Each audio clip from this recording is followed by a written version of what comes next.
중국이 그제 2022년 경제 성장률을 발표했습니다. 뉴스를 통해서 많이들 들어보셨을 텐데요. 요약하면 성장률은 3%였습니다. 문화대혁명 이후 또는 개혁개방 시대에 들어선 이후 역대 두 번째로 낮은 숫자입니다. 또 역대 세 번째로 중국이 그해 제시했던 목표를 달성하지 못한 사례이기도 합니다. 문제는 이게 일시적인 현상이 아니라는 겁니다. 40년간 연 10% 가까이 성장해온 중국의 고성장 시대가 이제 정말 끝나는 것 아니냐는 분석이 점점 커지고 있습니다. 중국을 건국한 마오쩌둥은 07 과3, 공로가 7이고 잘못한 게 3이라는 평가를 받았죠. 대표적인 실책으로 대약진 운동과 문화대혁명이 있습니다. 오늘 이 두 이벤트가 모두 다시 나올 겁니다. 정말 중국 현대사에서 그만한 사람이 없습니다.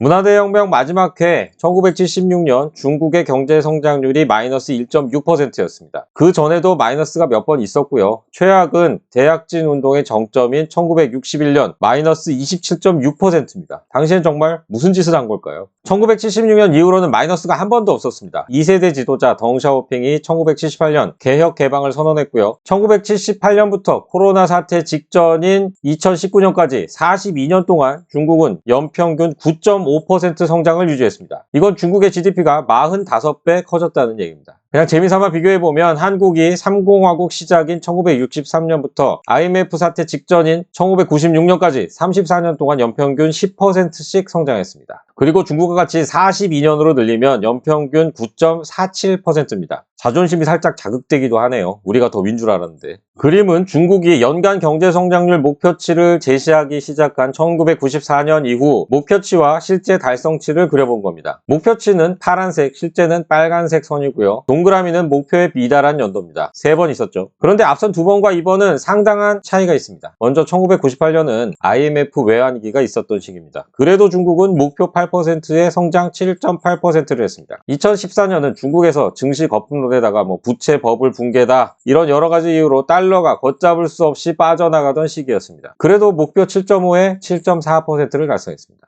이번에는 목표가 5.5였는데 3%밖에 못했습니다. 시장에선 3%도 어렵다고 했는데 어떻게든 맞춰낸 게 이거라는 생각이 듭니다. 또 최근 추세를 보면 코로나19 원년이 2020년에 2.2%로 비교적 선방했다가 2021년에는 8.4%나 뛰었습니다. 그런데 2022년에 다시 3%로 내려갔습니다. 결정적 요인은 제로 코로나, 이건 이제 거의 사라졌지만 부동산에다 민간 경제 위축에다 이제는 인구 감소라는 구조적 악재까지 커지고 있습니다. 중국은 작년 말에 위드 코로나로 전환했습니다. 전염병이 퍼지면서 사람들이 집 밖에 잘 안 나갔고요. 이런 위축은 이제 베이징 같은 북부는 마무리 단계인데 남부 대도시는 1월까지 이어질 거라고 하고요. 또 농촌까지 다 퍼지는 걸 생각하면 1분기까지는 영향이 지속될 걸로 보입니다. 작년 4분기 성장률은 전년 동기 대비 2.9%였습니다. 분기별 성장률 1분기 4.8%에서 2분기 0.4로 떨어졌다가 3분기에 3.9%로 회복했는데 사실 4분기는 상하이 봉쇄가 있었던 2분기와 비슷한 수준일 것이란 예상이 많았습니다. 2.9%가 나온 것도 약간 석연치 않은 부분이 있습니다. 올해는 어떨까요? 사실 제가 작년 11월과 12월에 계속 중국 성장률 전망을 말씀드렸었고요. 지인분들한테 울거먹기 좀 그만하라 이런 지적도 받았는데요. 그래도 연초니까 다시 말씀드려보면요. 이렇게 표를 참고해서 보시면 중국 국제금융공사 CICC가 6.7%를 불렀습니다. 중국 증권사들 중에서는 7%에서 8% 예상도 많고요. 글로벌 IB 중에서도 5% 이상을 보는 곳들이 꽤 있습니다. 작년 말에 대부분 올려잡았는데요. 기본적으로 약간 보수적인 골드만삭스가 5.2%로 중국 사회과학원의 5.1%보다 높게 본 게 좀 눈에 띕니다. 반면에 국제기구들은 상당히 보수적입니다. 세계은행과 ADB가 4.3, IMF가 4.4, OECD가 4.6입니다. 중국 부동산과 부채 문제를 다른 기관들보다 좀 더 자세하게 보는 신용평가사 피치는 4.1%를 제시했습니다. 게다가 OECD는 2024년 전망이 4.1%고 IMF는 4.4%입니다. 중국의 고성장 시대가 끝났다는 얘기를 이렇게 하는 겁니다. 이렇게 한 국가의 성장률 전망치가 한쪽은 4%고 다른 쪽은 6에서 7%를 보는 것도 중국이 아니면 보기 드문 광경인 듯 합니다. 그래서 제가 작년 초에 맞는 표를 찾아보니까 이 오른쪽 표입니다. 작년에도 그랬습니다. 4.3에서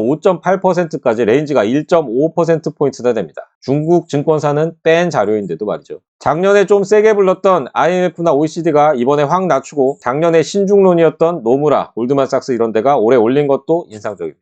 중국은 매년 3월 전인대 전체 회의에서 국무원 총리가 업무 보고를 하면서 연간 경제 성장률 목표를 공개합니다. 올해는 그래도 시진핑 3기의 실질적 첫 해라는 측면에서도 5% 또는 그 이상을 제시할 것으로 보입니다. 그리고 중국이 진짜 심각한 문제를 만났습니다. 인구 감소입니다. 중국 인구 얘기는 작년 10월 초에 베이징 나우에서 다룬 적도 있는데요. 대충 비슷하게 가고 있습니다. 중국은 언제 세계 1위 인구 대국이 됐을까요? 과거 문헌들을 보면 960년에 개국한 송나라 때 이미 1억 명을 넘었다고 합니다. 그때 이미 세계 1위였고요. 그 전부터 1위였을 테니 적어도 1000년 이상 세계 인구 1위 자리를 유지했습니다. 그런데 그 자리를 작년에 이미 인도에게 내준 걸로 보입니다. 중국의 작년 말 기준 인구는 14억 1175만 명으로 집계됐습니다. 2021년 말에 14억 1260만 명보다 85만 명 줄었습니다. 중국의 인구가 감소한 건 마오쩌둥의 대약진 운동 결과 대기근으로 수백만 명 내지 수천만 명이 굶어 죽은 1961년 이후 처음입니다. 그래도 당시에는 인구가 1962년부터 증가세로 돌아섰습니다. 하지만 저출생, 고령화로 비롯된 이번 인구 감소는 당분간 지속될 전망입니다. UN 기준 인도의 인구는 2021년에 14억 280만 명이었습니다. 중국보다 980만 명 적었습니다. UN 전망치로 작년의 인도 인구는 14억 1232만 명입니다. 중국이 14억 1100만 명이니까 이미 역전이죠. 인도는 한 해에 1000만 명씩 늘어나는 추세가 앞으로도 20년 이상 지속될 걸로 관측됩니다. 16억도 금방이죠. 중국의 작년 신생아는 956만 명, 인구 1000명당 출생률은 6.77명이었습니다. 각각 1949년 중국 건국 이래 최저치입니다. 2019년만 해도 출생률이 10.48명이었는데 2020년 8.52, 2021년 7.52 이런 식으로 가파르게 떨어지고 있습니다. 16살에서 59살까지 생산 가능 인구는 8억 7,556만 명 이렇게 집계됐습니다. 전체 인구에서 비중은 62%인데요. 이 비중은 2020년에 68.5%로 70% 선이 깨진 이후에 급속도로 떨어지고 있습니다. 여기 나온 표는 조금 예전 자료라 추세만 봐주시면 좋겠습니다.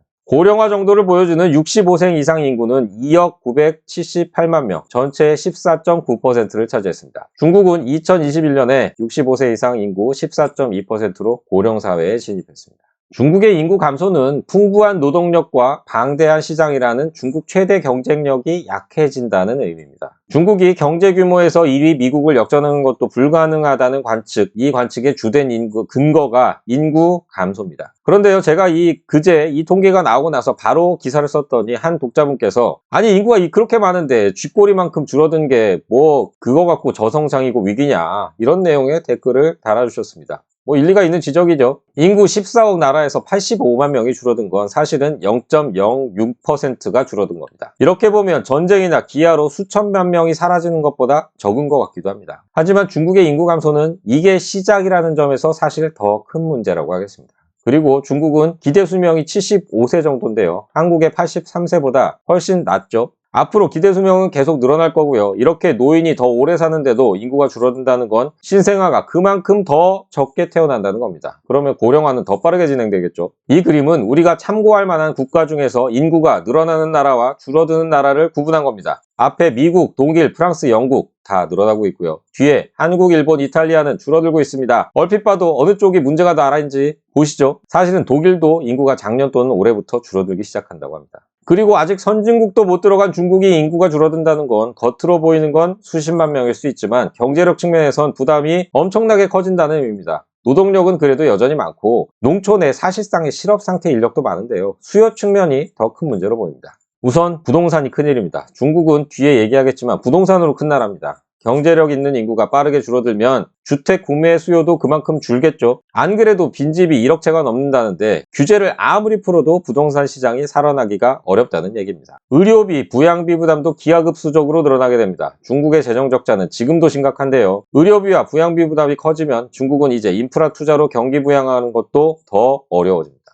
이번에 나온 지표 중에 또 의미가 있는 건 부동산 개발 투자액입니다. 작년 부동산 투자가 13조 2895억 원, 약 2400조 원이었는데요. 2021년 대비 10% 줄었습니다. 이 지표가 전년 대비 감소한 건 1999년 통계 작성 이후 처음입니다. 부동산 판매액은 26.7%, 판매 면적은 24.3% 급감했습니다. 제가 매월 중국 100대 부동산 개발업체 판매액 통계를 기사를 써왔는데요. 작년 연간으로도 41.3%나 줄었습니다. 중국은 부동산 시장 진작 대책도 내놨습니다. 하지만 부동산 시장을 죽였던 규제들을 그냥 없앤 수준이기도 합니다. 그래서 시장에서는 더 많은 지원책이 필요하다고 하는데 저는 중국 지도부가 더 파격적인 대책을 내놓을 것 같지는 않습니다. 내일 20일에 1월 기준금리가 나오는데요. 추가 대책이라면 중국의 기준금리인 대출우대금리 LPR 중에서 주택담보대출 기준인 5년 만기 LPR을 현재 연 4.3%에서 소폭 인하하는 수준이지 싶습니다. 동결 가능성도 여전하고요. 그런데 저는 중국 지도부가 상당한 고통을 감내하더라도 부동산 시장을 예전처럼 살리지는 않을 거라고 보고 있습니다. 중국이 새 아파트 지어서 파는 부동산 개발업의 경제 개발의 상당 부분을 의존해온 게 사실입니다. 그게 쉬운 일이었고요. 하지만 인구까지 줄어드는 만하게 새 집 지어서 경기를 띄우는 모델은 이제 한계가 온 걸로 보입니다. 지방정부도 토지 사용권 매각에 재종을 의존하는 관행에서 벗어나야 하고요. 이번 GDP 발표를 보면 실제로 중국 경제가 부동산에 의존하는 비중이 계속 줄어들고 있다는 걸 확인할 수 있습니다. 부동산 개발업만 보면 비중이 2020년 7.3%에서 작년에는 6.1%로 내려갔습니다. 절대 액수도 줄었습니다. 건축업은 워낙 주택 말고 다른 인프라를 때려 지으니까 액수는 늘었지만 비중은 내려갔습니다. 대신 제조업이 26.2%에서 27.7%까지 올라갔습니다. 액수는 26%나 커졌습니다. 이게 바로 중국 지도부가 바라는 방향이기도 합니다. 중국 경제에서 부동산 비중이 30%라는 얘기가 있었는데 이제는 25%도 안 될 걸로 보입니다. 부동산이 코로나19 시대 이전처럼 살아나지 않으면 올해도 중국 경제는 상당히 어려울 겁니다. 하지만 장기적으로 보면 그게 맞는 방향이기도 할 겁니다. 오늘 내내 중국 경제가 쉽지 않을 것 같다고 말씀드렸는데 그게 아니라는 말씀은 아니고요. 만약 시 주석을 위시한 지도부가 인구 감소 문제나 과도한 부동산 의존도 문제를 제대로 인지하고 중장기적인 대응을 잘 한다면 중국이 다시 살아날 가능성도 남아있다. 이 정도 예상은 할 수 있을 것 같습니다. 실제로 그렇게 할지는 지켜봐야겠지만 말이죠. 지금까지 베이징 나우였습니다. 오늘도 시청해주신 여러분 고맙습니다.